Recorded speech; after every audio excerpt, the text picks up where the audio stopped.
Experts say the roller coaster of car prices is about to climb another hill. They say chip shortages combined with the effects of Hurricane Ida will cause the price of both new and used cars to rise. Western Mass News reporter Audrey Russo has more on how that's trickling down to affect local dealers. He started collecting them when he was older in life, and it just inspired me to start doing the same thing. Continuing a tradition started by his father, Daniel Roy Jr. is no stranger to collecting cars, whether they're modern or classic.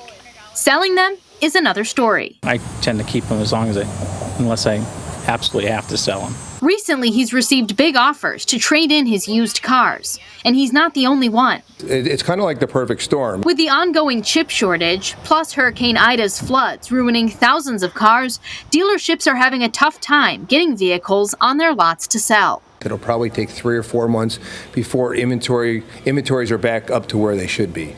Now I'm standing in the area behind Gary Rome's Hyundai dealership in Holyoke. Normally he says this back lot is full of cars, but as you can see, inventory is pretty low.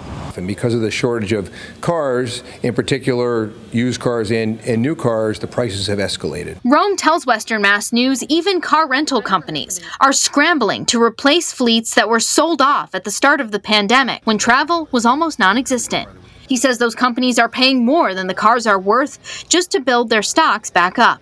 And that's why you see the rental car prices are so high now. The good news, if someone is looking to sell their pre-owned vehicle, now their pre-owned vehicle is worth more than ever. But if you're looking to buy a pre-owned car, make sure you do your research, especially if the car is coming from an area where flooding is common. Take it from a pro like Roy. And the cars are pretty much destroyed once they're soaked like that. Very hard to repair, almost more expensive actually than for the value of the car. For Western Mass News, I'm Audrey Russo.